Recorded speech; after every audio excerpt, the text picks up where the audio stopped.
भारत में शादी का आगमन हो चुका है और हम एक आपको ऐसी प्रॉफिटेबल फार्मिंग दिखाते हैं जिनसे थोकों में बेचने पर भी 40 से 50 रुपये किलो तक यह खेती या यह फसल जाती है। और कौन सी फसल है आइए हम बात कर लेते हैं। और इस फसल को किन गर्मियों में लगानी चाहिए और एक ऐसी समय पर लगानी चाहिए जिनसे यह कुछ किसानों जब लगाते हैं, हर किसान लगाते हैं, उनसे पहले इस खेती को करते हैं तो बहुत ही बढ़िया प्रॉफिट देखने को मिलती है। और इस फसल की क्या नाम है आइए हम जान लेते हैं। और इस खेतों में हम आए हुए हैं जहाँ पे 5 से 6 कट्ठा में इस खेती को किया गया है। और यहाँ पे हम लगभग फ़िलहाल आपको देखने को मिल रहा होगा कि चारों तरफ इसी खेती को किया गया है। और यहाँ पे इस खेती में देख सकते हैं कि इसकी साइज़ बहुत ही बेहतरीन है, लगभग 1.5 से 2 मीटर इसकी डिस्टेंस या इसकी साइज़ देखने को मिल रही है। और यह एक बोदी की खेती है और जहाँ पे फ़िलहाल अभी चारों तरफ रोपी गई है बोदी की खेती, जहाँ तक आपको नज़र जा रही है वहाँ तक। क्योंकि हमेशा भारत में आपको देखने को मिलती है कि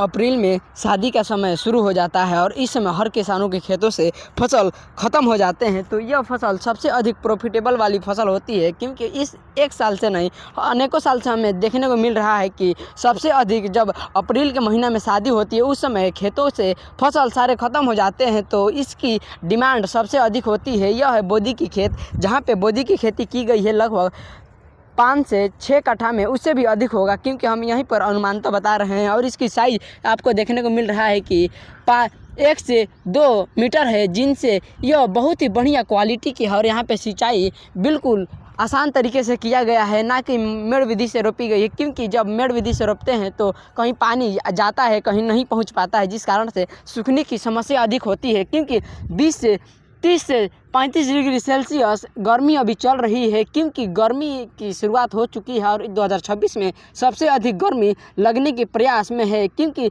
अप्रैल में जितना गर्मी इस साल लग रही है अगले साल या पिछले साल नहीं लग रही थी, जिस कारण से इस साल कुछ अधिक गर्मी देखने को मिल सकती है। और यहाँ पे इस फसल को रोपी गई है और इसमें फ़िलहाल किसी भी तरीके से ग्रोथ में कोई दिक्कत नहीं देखने को मिल रहा है, क्योंकि दवा स्प्रे बहुत ही टाइम टू टाइम किया गया है और सिंचाई भी लिमिटेड की जा रही है। क्योंकि फसल में इतना पानी दिया जा रहा है कि पानी अधिक ना हो पाए, जिनसे जल भराव हमारे खेतों में ना हो पाए। और यहाँ पे फसल देखने को मिल रहा है कि बहुत ही बढ़िया से अभी ग्रो कर रहे हैं। और इसकी डिस्टेंस फसल की लगभग 1 से 1.5 मीटर रखी गई है और यहाँ पे चारों तरफ फसल ही फसल रोपी गई है। और यह इसकी डिस्टेंस अभी देख सकते हैं कि यह अभी ग्रो करेगी, क्योंकि अभी ग्रो करने में इसकी समय अभी लगेगी, जिस कारण से आपको फसल इधर कुछ अधिक ग्रो की है, क्योंकि यह पहले रोपी गई फसल है और यह बाद में, क्योंकि यह कुछ आपको घने अधिक दिख रहे होंगे क्योंकि यह आगे रोपी गई फसल है। और इसमें कुछ फसलों में 1 से 1.5 मीटर की फसल भी लग चुके हैं, जिनसे अभी हार्वेस्ट नहीं हो पाई है। यह फर्स्ट हार्वेस्ट है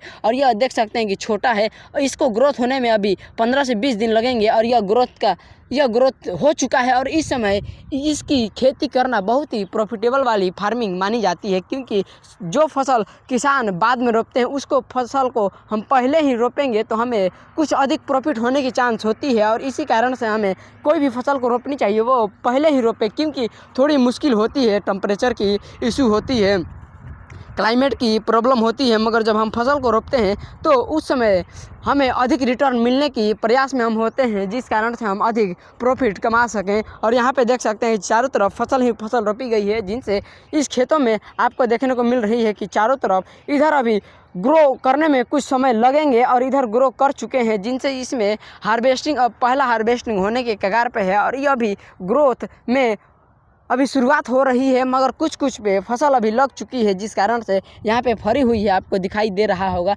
और यह फसल सबसे आसान है, क्योंकि हम ऐसे खेत में रोपते हैं तो अधिक हमें इन्वेस्टमेंट की ज़रूरत नहीं होती है, सीड और स्प्रे की ज़रूरत होती है, जिस कारण से हमें प्रॉफिट भी अधिक होती है। क्योंकि इन्वेस्टमेंट अधिक होगी तो खर्चा भी अधिक होगा, जिस कारण से उससे प्रॉफिट जब नहीं निकल पाएगा तो नुकसान होगा। और आप तरबूज के बारे में जानना चाहते हैं कि किस तरीके से 2026 में तरबूज की खेती खेतों में रोपी गई तरबूज वो खेतों से ही सारे ख़त्म हो गए और किसानों को 90% से अधिक किसानों को नुकसान हुआ है तरबूज की खेती में।